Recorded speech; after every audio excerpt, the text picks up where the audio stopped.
There are several different types of gutters, including half-round and K-shape styles.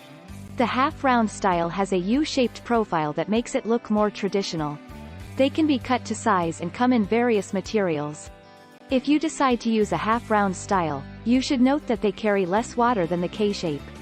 A half-round is approximately 6 inches wide and 3 inches tall. K-style gutters are most common in new homes. Older homes may have some of these styles as well. The name comes from their rounded shape, which resembles the letter K. They have a flat back and are easy to install. They can be installed seamlessly or with simple support hangers. However, they are not as convenient as other styles. Ask professionals to help you. They collect more debris and are more difficult to clean than other styles. Choose gutters that are large enough to handle the amount of water you receive annually. For most homes in the U.S., a 5-inch K-style gutter should be large enough for the rainwater to flow away from your home. Make sure you are aware of installing a gutter system in Boise.